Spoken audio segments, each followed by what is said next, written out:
अस्सलाम वालेकुम बच्चों, बिस्मिल्लाहिर्रहमानिर्रहीम। बच्चों, आज हम आपकी दूसरी जमात की रियाजी का सबक करेंगे।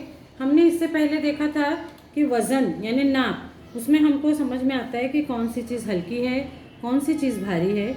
उसी का हम आगे देखेंगे। सफ़ा नंबर 6161 है और यहाँ पर हमको देखना है। सबसे पहले आप देखो, आपके पास जो किताब है उसमें तराजू दिया हुआ है। तराजू सब पहचानते हैं ना, दो पल्ले रहते हैं, उसको हम इस तरह से पकड़ते हैं और जो बनिया है वो उसमें वज़न करता है।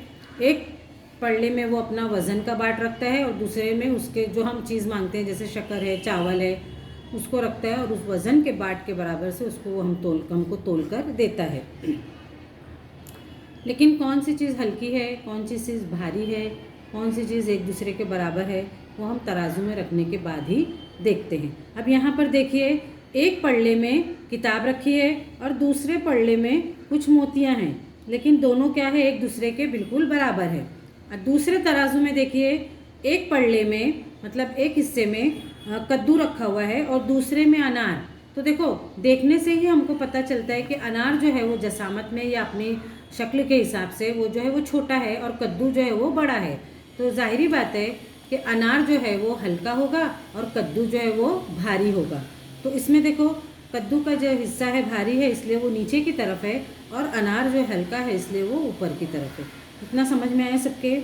इसके लिए देखो, आप क्या करेंगे, आप अम्मी के साथ में बाज़ार जाते हैं ना, तो वहाँ पर आप देखना कि जो किराने की दुकान है ना, यानी जहाँ से अम्मी चीज़ें ख़रीदती हैं, तो आप वहाँ देखोगे तो आपको वहाँ पर वज़न करने वाले वो लोग, यानी चीज़ों को वज़न करने के लिए कौन से तराजू का इस्तेमाल करते हैं, आपको वहाँ पर दिखाई देगा।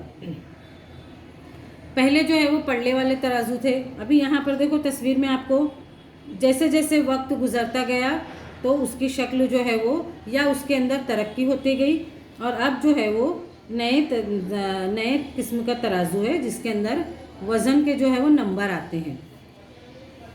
हमको बाट रखने की ज़रूरत नहीं है, सिर्फ एक हिस्सा होता है और हम उसके ऊपर जो भी चीज़ वज़न करते हैं नीचे उसके वज़न आ जाता है और हमको पता चल जाता है कि ये चीज़ जो है वो कितने किलोग्राम है, पाव किलो है, आधा किलो है, 300 ग्राम है, 500 ग्राम है, ऐसे हमको समझ में आ जाता है।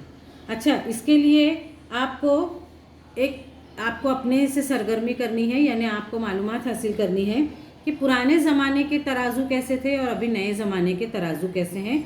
इसके लिए आप क्या कर सकते हैं, चार्ट ख़रीद के और उसका एक एल्बम बना सकते हैं और उसमें एक तरफ जो है वो पुराने वज़न करने वाली चीज़ें और दूसरी तरफ नई वज़न करने वाली चीज़ें, इस तरीके का जो वो आप एल्बम बनाएंगे तो आपका प्रोजेक्ट भी बन जाएगा।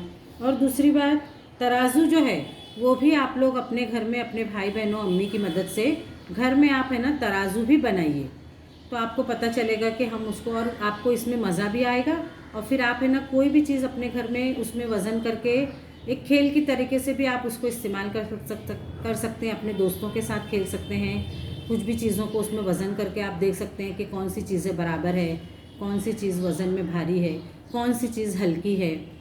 और खेल खेल में आप वज़न करना, तराजू, ये सब चीज़ें आप सीख जाएंगे और इससे आपको मज़ा भी आएगा और आपके दोस्त हैं, आपके भाई बहन हैं, उनके साथ आपको खेलने भी मिलेगा। ठीक है बच्चों, अल्लाह हाफिज़।